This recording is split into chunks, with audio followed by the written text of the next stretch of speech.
अस्सलाम वालेकुम, welcome to engineers corner. Last lecture में हमने बीम्स, कॉलम्स और स्लैब लगाना सीख ली थी। आज के लेक्चर में हम डेड लोड, लाइव लोड और shear force bending moment diagrams के रिजल्ट्स वगैरह सीखेंगे। सबसे पहले आपने ये आपके सामने जो मैंने मॉडल ओपन किया हुआ है, आपने इसमें बीम्स लगे हुए हैं, इसमें स्लैब्स भी लगी हुई हैं। तो आपने इसमें लाइव लोड और डेड लोड हमने असाइन करना है। तो उसके लिए हमने अगर सारी पूरी अपनी स्लैब्स पे असाइन करना है तो हम इसको सिलेक्ट करेंगे, सिलेक्ट में जाएंगे, प्रॉपर्टीज़ में आप जाएंगे और स्लैब सेक्शन, यहाँ पे आपकी स्लैब 6 इंच की जो है आप उसको सिलेक्ट कर लें। अच्छा, इसमें सिलेक्ट करने से पहले आपने ये चीज़ करनी है कि ये देख सकते हैं कि मेरे मॉडल के अंदर अभी स्लैब सिर्फ 2 फ्लोर्स पे लगी हुई हैं। तो ये काम आपने अपने तमाम फ्लोर्स पे करना है। तो इसको करने के लिए मैं ये इसको रेप्लिकेट कर लेता हूँ बाकी तमाम अपने ऊपर वाले फ्लोर्स पे।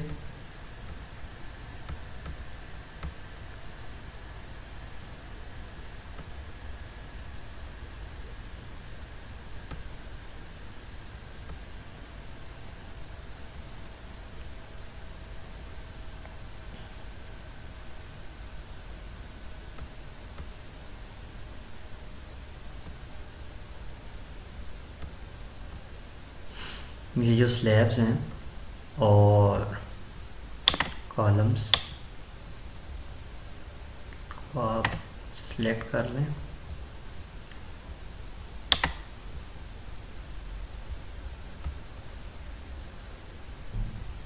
रेप्लिकेट,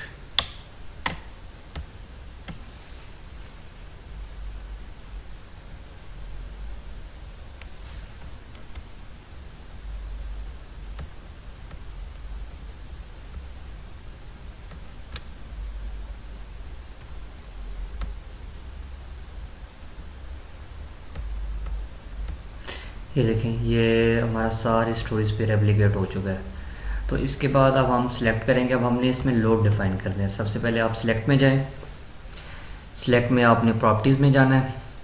यहाँ पे ये देखें डिफरेंट है, फ्रेम सेक्शन है हमारे पास, स्लैब सेक्शन, हमने स्लैब सेक्शन सेलेक्ट करना है। हमारे पास 6 इंच वाली स्लैब थी, सिलेक्ट कर लिया। ये देखें इसमें सारी जो 6 इंच की स्लैब हैं ये सारी हमारे पास सिलेक्ट हो गई हैं। इसके बाद हमने ये करना है, इसको हमने लोड असाइन करने हैं। असाइन में आपने जाना है, साइन में आपने शेल लोड्स, यूनिफॉर्म, ये देखें आपके पास ये वाली टैब ओपन होगी। यहाँ पे अब आपके पास 2 लोड टाइप्स हैं, एक आपके पास डेड लोड है और सेकंड आपके पास लाइव लोड है। डेड लोड आपका ई टैब्स ऑटोमेटिक खुद ही कैलकुलेट कर लेता है, वो आपको कैलकुलेट करने की ज़रूरत नहीं है। अगर आप डेड लोड उस पर लगाते हैं तो आप एक एक्स्ट्रा लोड लगा रहे हैं उसके ऊपर, क्योंकि हमने जो प्रॉपर्टीज़ अपनी कंक्रीट वगैरह की दी थी तो उसको देखते हुए ई टैब्स आपका डेड लोड ऑटोमेटिक कैलकुलेट कर लेता है। आपने जो देना है वो इसमें आपने लाइव लोड दे सकते हैं या आप सुपर डेड लोड एक्स्ट्रा कोई देना चाहते हैं तो वो आप लोग दे सकते हैं। अब जो लाइव लोड मैंने यहाँ पे सिलेक्ट किया, अब ये लाइव लोड की जो वैल्यूज़ हैं ये आप लोग कहाँ से देखेंगे। हमारे पास जो तो कोड्स हैं वो जो हम फॉलो कर रहे हैं, एक तो हमारे पास ASCE 716, इसमें से आप इसकी वैल्यूज़ देख सकते हैं अपने डेड लोड और लाइव लोड्स की वैल्यूज़ आप यहाँ पे इसके चेक कर सकते हैं। टेबल मैं आपको दिखा देता हूँ।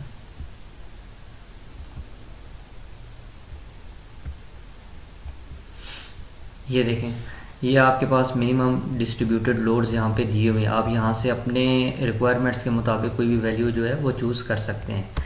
नेक्स्ट मेरे पास जो है, मैं अगर पाकिस्तान के लिहाज से डिज़ाइन कर रहा हूँ तो बिल्डिंग कोड ऑफ पाकिस्तान मैंने ओपन किया हुआ है 2021। इसमें ये देखिए मेरे पास ये जो कंप्यूटर यूज़ है और बाकी हर चीज़ के लिए रिक्वायरमेंट के मेरी के मुताबिक तो मेरे पास यहाँ पे लोड्स अवेलेबल हैं किसी भी चीज़ के लिए। तो मैं अपने उन लोड्स को यहाँ पे अपनी रिक्वायरमेंट के मुताबिक लाइव लोड ले सकता हूँ। तो आपने यहाँ इसमें से सिलेक्ट कर लेना है अपनी रिक्वायरमेंट्स के मुताबिक, या आप ASCE से सिलेक्ट कर लें, अप टू यू। यहाँ पे हम गए। अब लेट्स सपोज मैं 100 सेलेक्ट करता हूँ। 100 आपका मोस्टली ऑफिस वगैरह के लिए 100 यूज़ होता है और रेजिडेंशियल बिल्डिंग्स के लिए आप लोग ऑलमोस्ट 40 यूज़ करते हैं। यहाँ पे आप लोग ग्रेविटी लोड डायरेक्शन इसकी डिसाइड करेंगे, सेलेक्ट करेंगे इसको। और यहाँ पे ये देखें आपके पास add to existing loads, replace या डिलीट। अगर एग्जिस्टिंग लोड में आप कर देते हैं तो ऑलरेडी जो लोड्स हैं उनमें ये लोड ऐड होगा। रिप्लेस यानी कोई अगर लोड ऑलरेडी ऐड है तो उसको ये रिप्लेस कर देगा। आपने रिप्लेस ही यूज़ करना है, अप्लाई कर देना है। और ये देखें आपका ये तमाम जगह पे ये जो आपका लोड है वो 100 अप्लाई हो चुका है। आप इसको ओके कर दें। नेक्स्ट आपने लेना है, अगर आप चाहते हैं कि आप इसमें सुपर डेड लोड लें, लेकिन उसके लिए हमारे पास ये देखें यहाँ पे कोई और लोड सिंबल हमारे पास नहीं आ रहा। उसके लिए हमें ये करना पड़ेगा कि हमें सबसे पहले लोड्स डिफाइन करने पड़ेंगे। डिफाइन में आप गए, यहाँ पे अपने लोड पैटर्न्स में ये देखें यहाँ पे सिर्फ जो जितने आप चीज़ें यहाँ पे डिफाइन करेंगे उतनी आपको वहाँ पे शो हो रही होंगी। अब ये आप यहाँ पे आप चाह रहे हैं कि हम super dead load, super dead इसका नेम दे दिया। टाइप में आप ये देखें सुपर डेड सेलेक्ट कर लें। और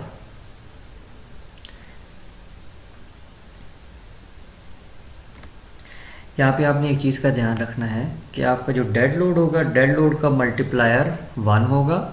बाकी आपके लाइव लोड और आपके जो सुपर डेड लोड है उनके लिए सेल्फ वेट मल्टीप्लायर हमेशा 0 रहेगा। ये आपने यहाँ पे 0 ही रखना है। इसको हमने कर देना है ऐड न्यू लोड। अब ये सुपर डेड लोड आपने यहाँ पे जो ऐड किया है ये आपका वहाँ पे शो हो रहा होगा। आप दोबारा आप सिलेक्ट में जाएं, select properties, slab sections, slab select हमने कर ली। अब हम करेंगे असाइन।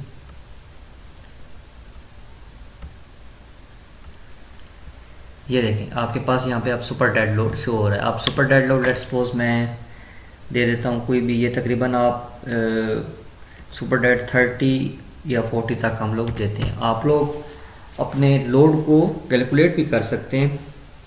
आपके पास कोई भी जो भी ऑब्जेक्ट है उसकी थिकनेस और उस ऑब्जेक्ट की डेंसिटी आप उसको मल्टीप्लाई करके अपना लोड कैलकुलेट कर सकते हैं। कोई भी आपके पास अगर टाइल्स हैं लगी हुई हैं किसी फ्लोर पे, आप उसका सेपरेट लोड कैलकुलेट करना चाहते हैं या कोई भी और इस तरह की चीज़ है तो आप उसका सेपरेट लोड कैलकुलेट कर सकते हैं।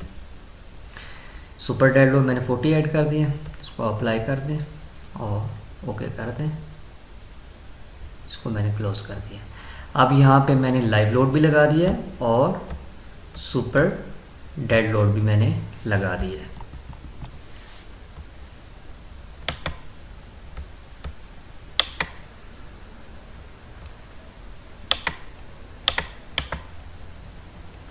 अच्छा आपने ये देखें ये मैंने किया है कि यहाँ पे मैंने इस स्लैब को सिलेक्ट किया और यहाँ पे मैंने इस पर राइट क्लिक किया है तो मेरे पास ये वाली जो विंडो ओपन होती है इसमें आपके पास ज्योमेट्रीज़ की शो हो रही होती है, असाइनमेंट्स शो हो रही होती हैं और ये आपके पास लोड्स शो हो रहे हैं। यहाँ पे आके आप लोग चेक कर सकते हैं कि आपने अपने जो स्ट्रक्चर है इस पर कौन कौन से लोड अप्लाई किए हैं। देखिए लाइव लोड मैंने अप्लाई किया हुआ है और सुपर डेड लोड, क्योंकि जो आपका डेड लोड है वो आपका ऑटोमेटिक ये खुद ही कैलकुलेट करता है तो इसलिए वो यहाँ पे शो नहीं हो रहा। हमने जो लोड इस पर अप्लाई किए हैं एक लाइव लोड और एक सुपर डेड लोड वो यहाँ पे इस विंडो में शो हो रहे हैं।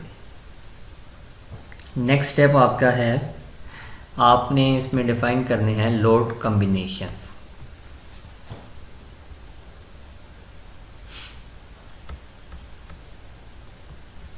आपने जाना है लोड कॉम्बिनेशंस। सबसे पहले आप लोड पैटर्न्स डिफाइन कर लें। लोड पैटर्न्स में आप यहाँ पे आपके पास डेड है, लाइव है, सुपर डेड है। उसके बाद आपके पास एक विंड लोड आप डिफाइन कर लें। अगर आप विंड के बारे में करना चाहते हैं विंड को सिलेक्ट करें, ये 0 आएगा। अब यहाँ पे आप लोग अपना स्टैंडर्ड हम रिक्वायर्ड स्टैंडर्ड में सपोज ये ASCE स्टैंडर्ड ही सिलेक्ट कर लो, इसको ऐड न्यू लोड कर दें। उसके बाद आप अर्थक्वेक लोड EQX मैंने क्यों लिखा है क्योंकि हम अर्थक्वेक लोड को 2 डायरेक्शंस में, एक X और एक Y डायरेक्शन में डिफाइन कर रहे हैं। यहाँ पे हम सीज़मेक करेंगे करेंगे, ऐड न्यू लोड, इसी तरह EQY करेंगे और ऐड न्यू लोड। जितने भी आप यहाँ पे लोड डिफाइन करते जाएंगे इसी तरह आपको ये जब आप असाइन करेंगे तो वहाँ पे आपको ये लोड शो हो रहे होंगे। अब इसमें सबसे इम्पॉर्टेंट चीज़ है कि आपने, लेट्स सपोज ये मेरे पास विंड है तो मैंने इसको करना है मॉडिफाई लेटर लोड। आपके पास ये वाली विंड के बाद ये वाली जो आपके पास विंडो ओपन होगी, इसमें आपने ये सबसे पहले आपके पास आ रहा है कि विंड स्पीड। विंड स्पीड आपने अपनी साइट के हिसाब से, आप जिस साइट पे भी काम कर रहे हैं, जिस साइट का आपने डिज़ाइन करना है वहाँ पे विंड की स्पीड कितनी है वो लेट्स सपोज आपको किसी टेबल से मिल जाएगी। आपको अगर नहीं मिल रही तो आप उसको गूगल कर सकते हैं सिंपल कि हमारे पास इस एरिया में विंड की स्पीड कितनी होती है। तो ये आप लोगों ने वहाँ पे आके ये वाली चीज़ इसको अप्लाई करनी है 85। बाकी आपके पास एक्सपोजर टाइप है, एक्सपोजर आपका किस तरह का है ये आपको बिल्डिंग कोड ऑफ पाकिस्तान से भी मिल जाएगा और ASCE से भी आपको ये चीज़ें मिल जाएंगी। नेक्स्ट आपके पास ये जो आप टाइप सेलेक्ट करेंगे एक्सपोजर टाइप, उसके लिहाज से आपकी ये सारी चीज़ें नीचे वाली चेंज होगी। तो ये आपने सारी चीज़ें सेलेक्ट करनी है, इसको ओके कर दें। अब नेक्स्ट है हमारे पास अर्थक्वेक, इसको मैं मॉडिफाई करता हूँ। अब अगर मैंने एक्स में लिया हुआ है तो आप वाई वालों को सबको अनचेक कर देंगे, सबसे पहला स्टेप। नेक्स्ट अब ये वाला इम्पोर्टेंट एक स्टेप है जिसमें हमने देखना है 0.2 सेकेंड स्पेक्ट्रल एक्सेलरेशन SS और 1 सेकेंड स्पेक्ट्रल एक्सेलरेशन S1। ये वाली चीज़ें आपने कहाँ से डिसाइड करनी है, ये वाली चीज़ें अब आपने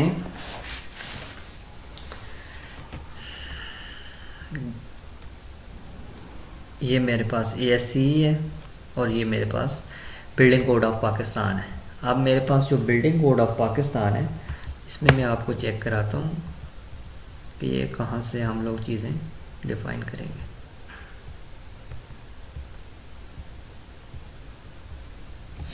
ये देखें, ये आपका चैप्टर नंबर 16 है, ये यहाँ पे शो कर रहा है। इसमें आपने जाना है, ये देखें 0.2 सेकेंड का है स्पेक्ट्रल एक्सेलरेशन, सॉरी 0.2 सेकेंड, और ये आपका पेज नंबर है 263, ये शो कर रहा है 0.2 सेकेंड। अब आपने ये देखें SS।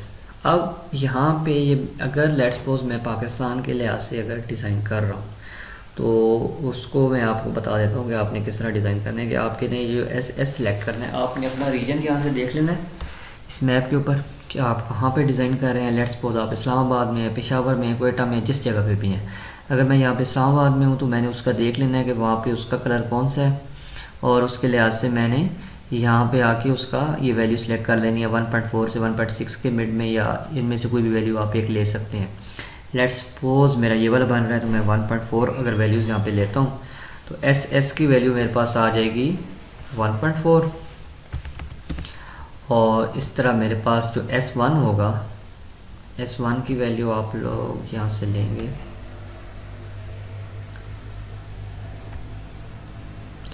ये देखें ये 1 सेकंड का स्पेक्ट्रल एक्सेलरेशन है। यहाँ पे आप लोग फिर सिंपल सेम इसी तरह जिस तरह इस्लामाबाद का रीजन है तो आप उसमें जाएंगे और इसमें आप अपना यहाँ से कोई भी वैल्यू देख लेंगे जो आपके रीजन के हिसाब से है। मेरे पास अगर ये सपोज इस्लामाबाद में ऑलमोस्ट ये आ रहा है कलर,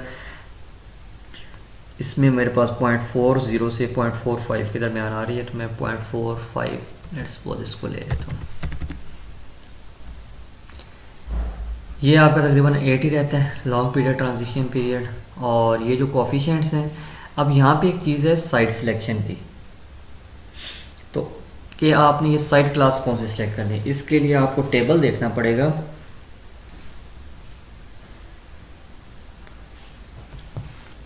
ये आपको ASCE में से 20.3.1 टेबल देखना पड़ेगा। ये हम जाते हैं उस टेबल पे चैप्टर 20 में।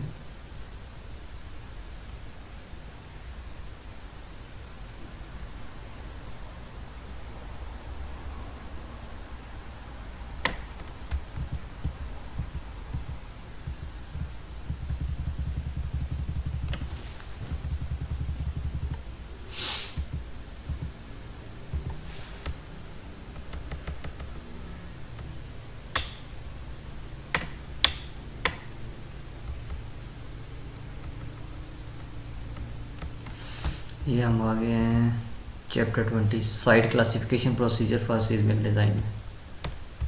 यहाँ पे आप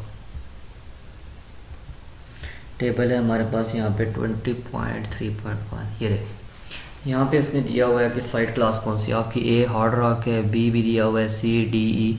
तो यहाँ से आप अपनी साइट के लिहाज से आप देख सकते हैं कि आपके पास कौन सी साइट है।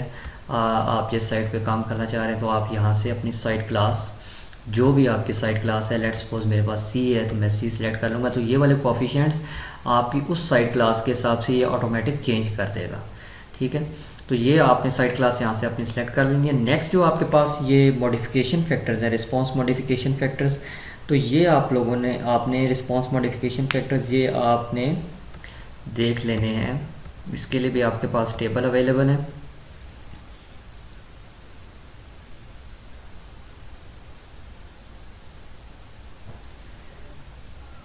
इसके पास आपके पास जो टेबल है 12.2.1 है, चैप्टर 12 में जाएंगे।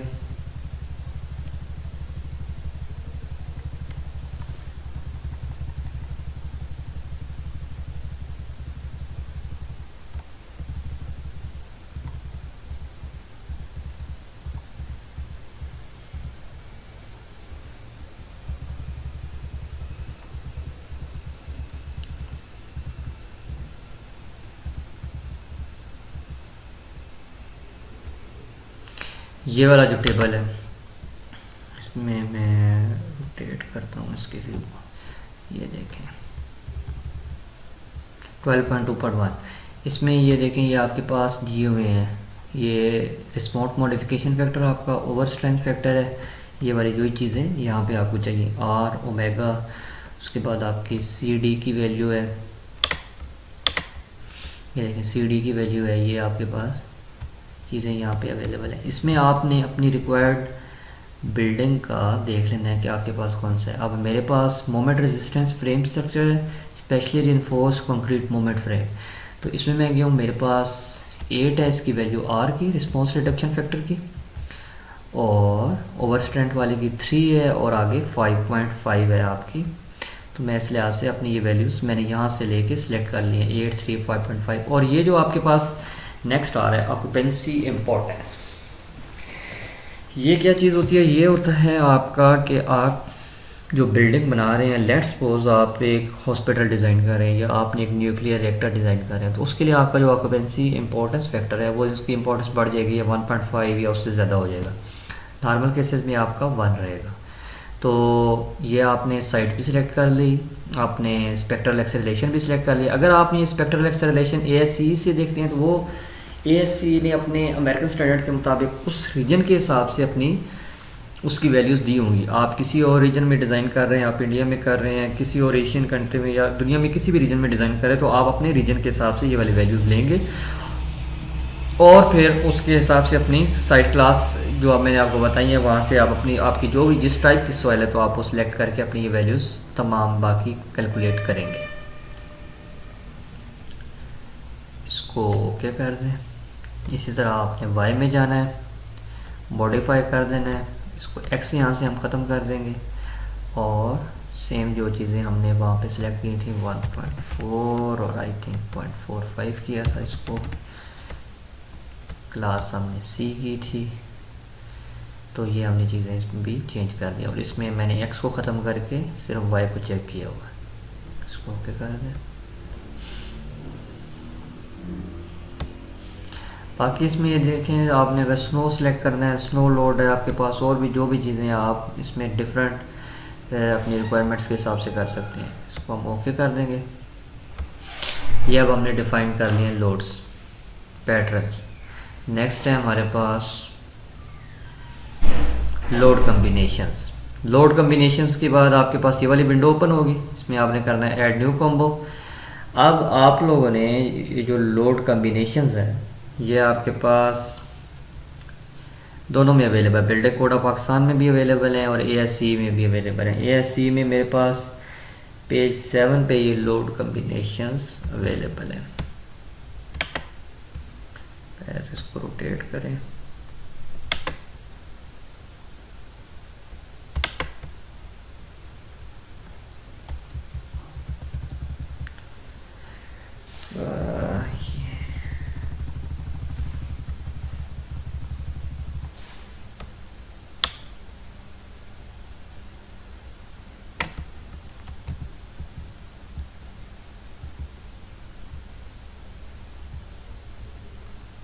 ये देखें, ये मेरे पास लोड कम्बिनेशन फैक्टर्स अवेलेबल हैं कुछ। ये आपको डिफरेंट बुक्स में भी मिल जाएंगे, आपको और डिफरेंट कोड्स में भी मिल जाएंगे कम्बिनेशन फैक्टर्स। ये और भी हो सकते हैं इसमें हमारे पास, तो मेरे आपको ये शो करा रहा हूँ। इसके अलावा आपके पास अर्थक्वेक के फैक्टर्स भी हो सकते हैं। ये नीचे कुछ दिए हुए भी हैं, ये देखें जिस तरह। तो ये आपने कम्बिनेशंस, लेट्स सपोज मेरे पास अगर ये वाले कम्बिनेशंस हैं तो मैं इनको वन बाय वन करके वहाँ पे डिफ़ाइन कर रहा हूँ। इसके दो मेथड्स हैं, मैं आपको दोनों बता देता हूँ। एक मेथड ये है कि आप वन बाय वन करके आप यहाँ से जो फैक्टर्स हैं वो आप लोग वहाँ यहाँ पे आके हम डिफ़ाइन करेंगे, और जितने भी हम फैक्टर्स डिफ़ाइन करना चाह रहे हैं हम अपने कोड से देखेंगे, तो वो फैक्टर्स हम यहाँ पे डिफ़ाइन करेंगे। वो मैं आपको बता देता हूँ वन बाय वन वो डिफ़ाइन कैसे करते हैं। नेक्स्ट एक जो होता है वो ये होता है कि हम इसके अंदर ही एक बिल्ट इन फंक्शन होता है कि जिसमें आप, क्योंकि हम जिस कोड को स्टार्ट में हमने जो कोड सेलेक्ट किया था तो उस कोड से ये फैक्टर्स ऑटोमेटिक उठा लेता है। तो आपको खाली उसको क्लिक करना है, तो वो बता देना है कि वो क्या फैक्टर्स उठा ले, तो वो फैक्टर्स उठा लेगा। अगर आप उसको क्लिक नहीं भी करते तो एंड पे ये उस कोड के मुताबिक डिज़ाइन कर देगा। लेकिन अगर आपने मैनुअल करना है तो मैनुअल में मैं आपको बता देता हूँ कि आपने कम्बिनेशंस डिफ़ाइन किस तरह करने हैं। लेट्स सपोज फर्स्ट मेरा कम्बिनेशन है 1.4 डेड लोड, मैं इसको नाम दे देता हूँ 1.4D। अब मेरे पास सिर्फ डेड लोड है, मैं इसका ये स्केल फैक्टर चेंज कर दूंगा 1.4, इसको मैंने कर देना ऐड, सॉरी ये डिलीट होगा। ये हो गया आपका 1.4 डेड, इसको कर देना है ओके। ये 1.4 डेड लोड का मेरा एक कम्बो बन गया। नेक्स्ट मैंने ऐड करना है, नेक्स्ट मेरे पास है 1.2 डेड, 1.6 लाइव प्लस 0.5।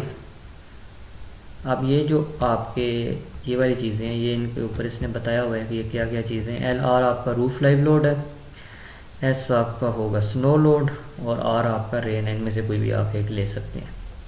एक और कम्बिनेशन डिफाइन कर लेते हैं 1.2 डेड प्लस 1.6 लाइव प्लस 0.5। इनमें से कोई भी एक हम डिफाइन कर लेते हैं 0.5। लेट्स सपोज आप कर लेते हैं स्नो कर लेते हैं 0.5S, 0.5S।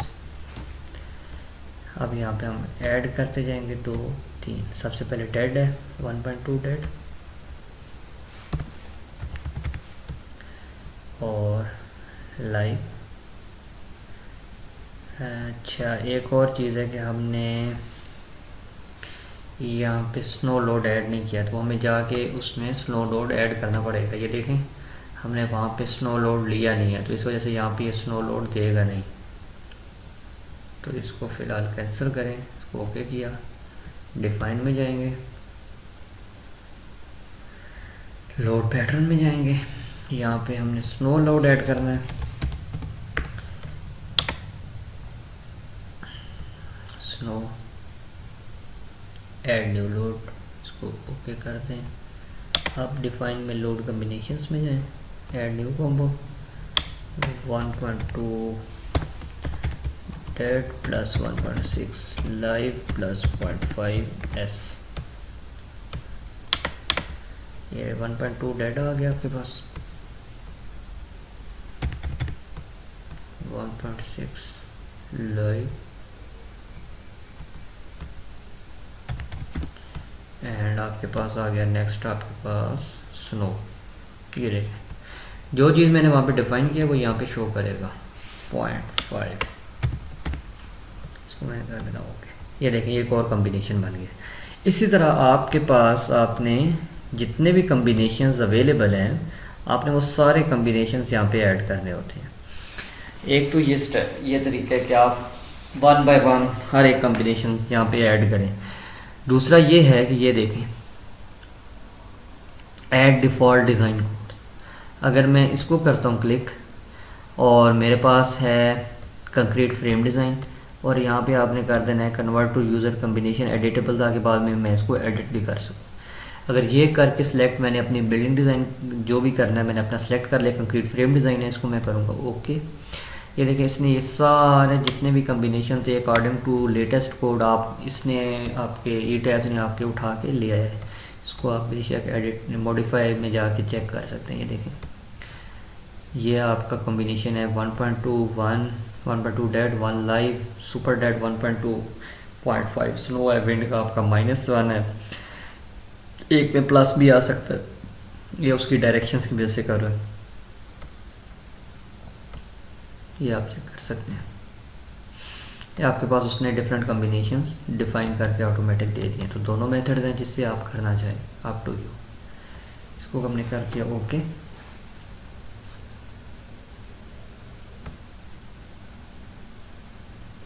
अच्छा, आपके पास लोड पैटर्न्स भी हो गए, आपने डिफाइन कर लिए, कॉम्बिनेशंस भी आपने डिफाइन कर लिए।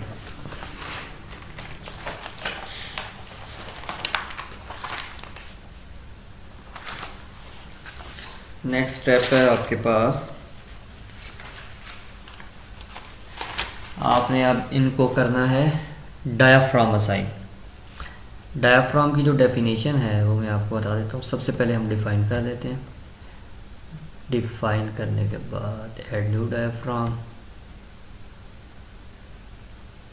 रिजिड आपने करना है, इसको ओके कर दें, D2 ओके। अच्छा, डायाफ्राम होता क्या है, डायाफ्राम हम क्यों करते हैं?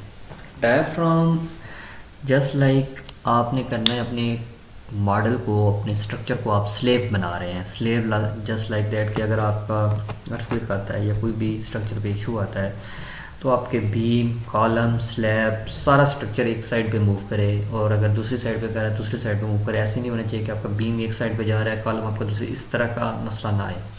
इस वजह से हम सारी स्लैब सेलेक्ट करके तो इसको एक जॉइंट कर देंगे। आप ये हर एक फ्लोर पे डिफरेंट भी कर सकते हैं और सबको सिलेक्ट करके एक भी कर सकते हैं। हमने डायाफ्राम असाइन कर लिए, डिफाइन कर लिया सॉरी।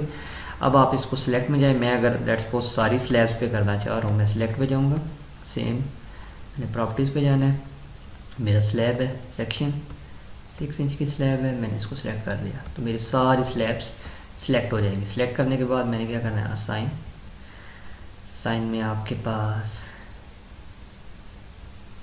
अब आपने जाना है यहाँ पे शेल में, और यहाँ पे ये देखिए ये डायाफ्राम है, ये वाला मैंने डिफ़ाइन किया था D2, मैंने कर देना है अप्लाई, उसको कर देना है ओके। तो ये देखिए इसने डायाफ्राम असाइन कर दिया। अगर मैं इस पर क्लिक करके इसको करता तो ये आपका इस पे शो कर देता आपके 3D में। अब इसने आपकी पूरी बिल्डिंग को एक जॉइंट कर दिया है। मिनट सिलेक्ट कर लेते हैं दोबारा, मैं आपको बता देता हूँ अगर आप उस पर करना चाह रहे हैं।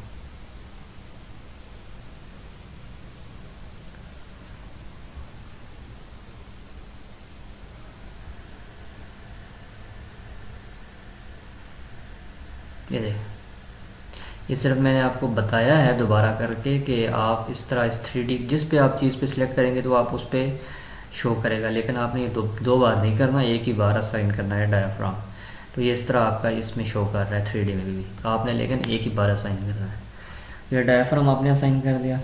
नेक्स्ट आपका स्टेप है कि आपने जो नीचे सपोर्ट्स हैं ये वाली, इनको हमने करना है फिक्स्ड। इसको हम जाएंगे असाइन में। अच्छा, इसमें सबसे पहले आपने इसमें जाना है अपने 0 पे, ठीक है। इनको करना है आपने सिलेक्ट, सिलेक्ट करने के बाद आपने जाना है असाइन में, जॉइंट और रेस्ट्रेंट्स। यहाँ पे आपने फिक्स सेलेक्ट करना है और इसको कर देना है अप्लाई, ओके कर देना है।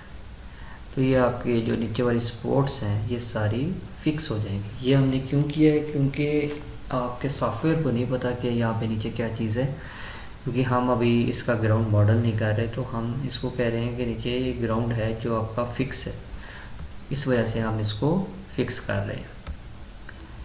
ये स्टेप आपने करने के बाद,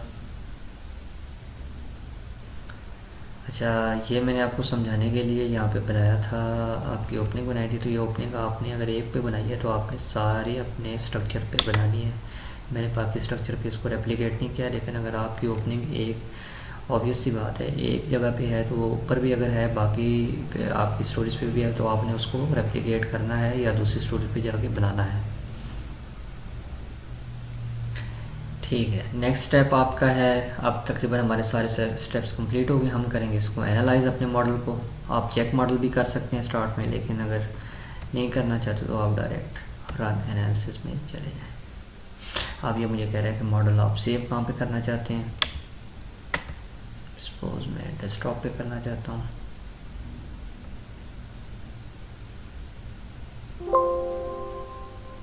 यस, अब ये थोड़ा टाइम लेगा यहाँ पे।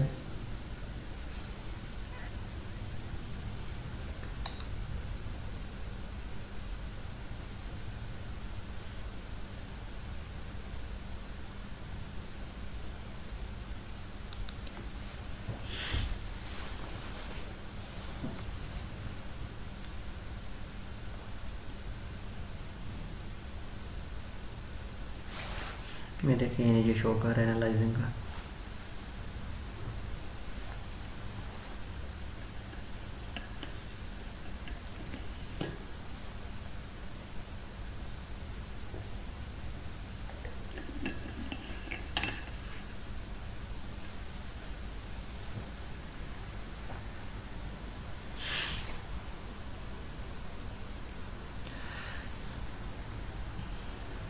ये देखें, ये इसने आपके मॉडल को एनालाइज करके बता दिया है कि आपकी सारी चीज़। अब यहाँ पे आपका नेक्स्ट स्टेप आ जाता है कि आपने रिज़ल्ट्स किस तरह निकालने, अपने रिक्वायर्ड रिज़ल्ट्स आपने निकालने किस तरह। ठीक है, तो एक तो ये है कि ये टैब है आपके पास डिस्प्ले में, यहाँ पे आपने डिफ़ॉर्म शेप्स देखनी है। ठीक है, तो आपके पास डिफ़ॉर्म शेप्स आ जाएंगी। उसके बाद आपने 4 स्ट्रेस डायग्राम्स हैं। इसके बाद आपके पास यहाँ पे सपोर्ट है, स्प्रिंग रिएक्शंस हैं, फ्रेम, और फ्रेम में आपके बीम कॉलम आ जाते हैं, शेल में आपकी स्ट्रेसेस आ जाती हैं। जो यहाँ पे सारी चीज़ें आपको दी हुई हैं, इनके सिंबल्स यहाँ पे बने हुए हैं। ये देखिए ऊपर, ये आपका फ्रेम का बना हुआ है, ये आपका स्लैब का बना हुआ है, ये आपके रिएक्शंस का सिंबल बना हुआ है।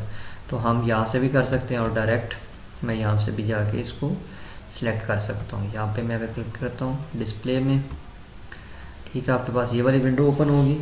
अब यहाँ पे आपने देखना है अपना, सबसे पहले तो कॉम्बो सेलेक्ट करना है, कोई भी एक कम्बिनेशन जिसके अगेंस्ट आप देखना चाहते हैं अपना रिजल्ट। लेट्स सपोज मैंने ये वाला जो कम्बिनेशन था।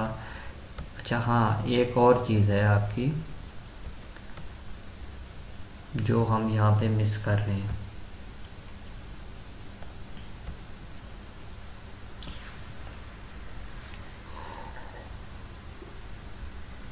जब आप जाते हैं अपने लोड कम्बिनेशंस में,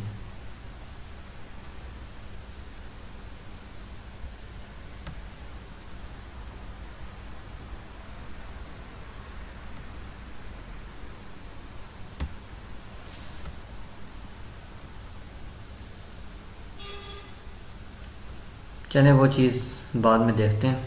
अभी यहाँ पे आप इसको आपने सेलेक्ट किया। ये मैं आपको जो चीज़ बताने लगा था वो ये थी कि आपने जब ये मॉडल बनाने से पहले, इसको एनालाइज करने से पहले आपने एक चीज़ देखनी है, वो ये होती है कि आपने जो कम्बिनेशंस, अगर आप दो चीज़ों पे काम कर रहे हैं कि आपने ख़ुद भी डिफ़ाइन किए हुए हैं कम्बिनेशंस और आपने मॉडल से भी इसको भी कहा है कि ये भी आपको कम्बिनेशंस उठा के दे, तो आपने फिर कोई एक कम्बिनेशन यूज़ करना है कि जिसके ऊपर ये मॉडल करे, या जो इसके बिल्डिंग कम्बिनेशन हैं या उन पे मॉडल कराना है, या जो आपने खुद डिफ़ाइन किए हैं या उन पे मॉडल कराना है। अगर दोनों पे कराना चाहते हैं तो वो दोनों को ऐड कर देगा। ये अप टू यू होता है ये। उसका जब आप एंड पे एनालाइज करते हैं तो उससे पहले आपके पास एक ऑप्शन आता है जो आप चेक करके वहाँ पे आप कर सकते हैं। अब लेट्स सपोज मेरे पास ये हो गया सारा, तो मैंने चेक करना है इस कम्बिनेशन के अकॉर्डिंग कि मैं इसमें चेक कर सकता हूँ। अब जो आपका मोमेंट होगा, मोमेंट आपका 3 के अगेंस्ट मैक्सिमम होगा और शेयर आपका 2 के अगेंस्ट मैक्सिमम होगा। ये चीज़ किस तरह है, ये जो आपने जब यहाँ पे डिफ़ाइन किया था मटेरियल सेक्शन प्रॉपर्टीज़ जो आपकी थी, फ्रेम सेक्शन, लेट्स सपोज ये आपका बीम था,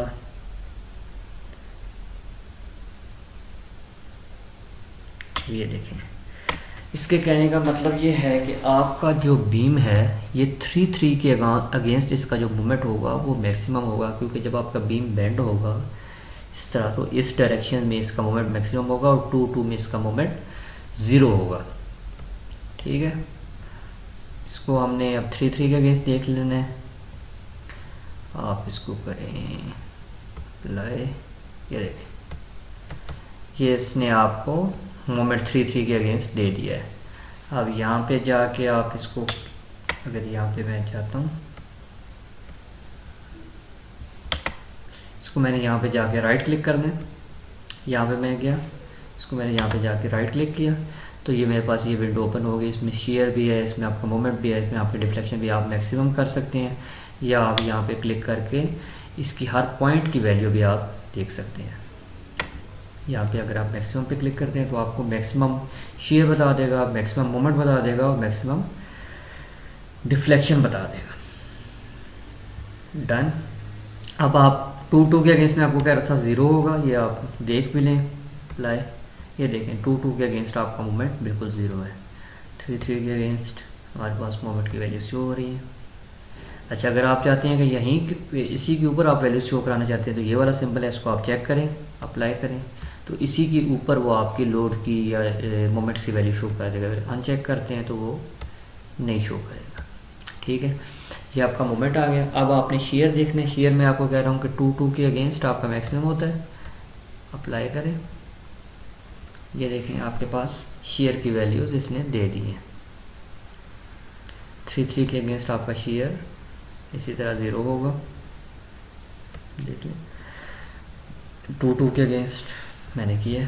अब यहाँ पे आके मैंने इसको राइट क्लिक किया तो मेरे पास ये वाली विंडो ओपन हो गई जिसमें मेरे पास शेयर की वैल्यूज़ भी हैं और मोमेंट्स की वैल्यूज़ भी हैं। ओके, नेक्स्ट अगर मेरे पास है वो है कि एक्सियल फोर्स। एक्सियल फोर्स अब आपकी जो होगी वो आपकी ऑब्वियस सी बात है इसमें शो नहीं होगी।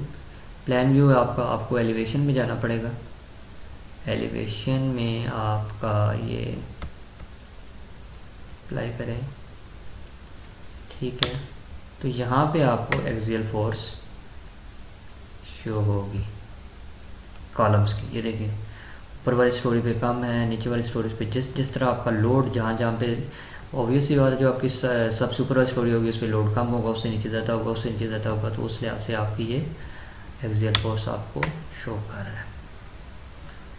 प्लान व्यू में चले जाए, ओके ठीक है, हमने एक्सियल फोर्स भी देख ली, शेयर भी देख लिया, हमने मोमेंट्स भी देख लिए। इसको हमने विंडो को हमने अपने आपके शेयर फोर्स बेंडिंग मोमेंट के रिक्वायर्ड रिजल्ट्स हैं आप यहाँ से कलेक्ट कर सकते हैं। क्लोज कर दें। अब हमने जाना है नेक्स्ट में आपको कह रहा था कि स्लैब्स में। अब हम स्लैब्स के बारे में देखते हैं, स्लैब्स का मोमेंट क्या आ रहा है। स्लैब को मैंने सेलेक्ट कर लिया। अब मैंने कॉम्बिनेशन अपना रिक्वायर्ड जो भी मुझे चाहिए वो मैं अपना जिसकी अगेंस्ट में अपनी वैल्यूज़ देखना चाह रहा हूँ। ये देखें सारे कंपोनेंट्स हैं यहाँ पे, आप F11 F1 1 2 2 के अगेंस्ट देख सकते हैं। जो हम मोस्टली देखते हैं वो ये कि हम मैक्सिमम के अगेंस्ट देखते हैं। तो हमने मैक्सिमम का सिलेक्ट कर लिया, इसको कर दिया अप्लाई। ये देखें ये इसने आपको सामने शो कर दिया है कि आपका यहाँ पे कितना मूवमेंट है, आपका यहाँ पे कितना मूवमेंट है। मोस्टली ये होता है कि आपके एंड्स पे नेगेटिव होता है मूवमेंट, तो ये देखें ये नेगेटिव शो कर रहा है। बाकी ये जो नीचे इसने बार ग्राफ ये दिया हुआ है इसमें आपको बताया हुआ है कि जो रेड है वहाँ पे क्या वैल्यूज़ हैं और जो बाकी कलर कॉम्बिनेशन है वहाँ पे क्या वैल्यूज़ हैं आपके। ठीक है,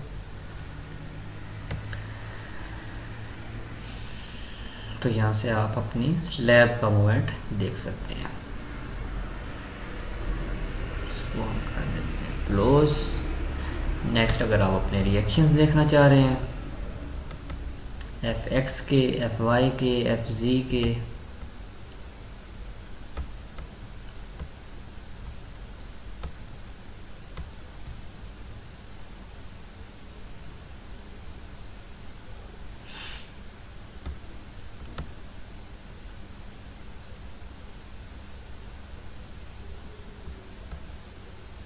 ये आपके सॉरी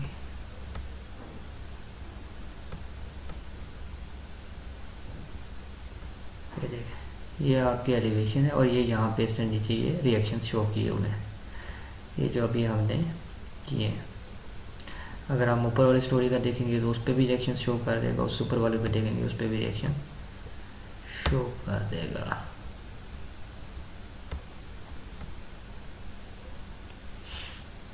ठीक है, आपने अपने मोमेंट्स भी दे शेयर फोर्स बेंडिंग मोमेंट भी देख ली, आपने अपनी इसकी स्लैब्स की डिफ्लेक्शंस भी देख ली और आपने रिएक्शंस भी देख लिए। अच्छा, अगर आपने अनडिफॉर्म शेप में जाना है तो आप इसको क्लिक करेंगे तो आपका वापस जिस तरह पहले था उसी सिचुएशन में चला जाएगा आपका मॉडल। होपफुली ये आपको चीज़ें समझ आ गई होंगी। नेक्स्ट जो हमारा लेक्चर होगा उसमें हम देखेंगे जो शेयर फोर्स बेंडिंग मोमेंट्स की वैल्यू आएंगी। इसके बाद हमारे पास जो वैल्यूज़ आएंगी स्टील का एरिया आ जाएगा, उससे हम देखेंगे कि हम नंबर ऑफ़ बार्स कैसे निकालते हैं और नंबर ऑफ़ बार्स निकालने का तरीका, और उसके बाद स्पेसिंग कितनी आनी चाहिए वो आपके निकालने का तरीका, वो हम नेक्स्ट लेक्चर में अपने इंशाल्लाह कवर करेंगे। होपफुली आपको ये सारी चीज़ें समझ आ गई होंगी। अगर आपको कोई चीज़ इसमें ना समझ आई हो तो आप कमेंट सेक्शन में बता सकते हैं। Thank you.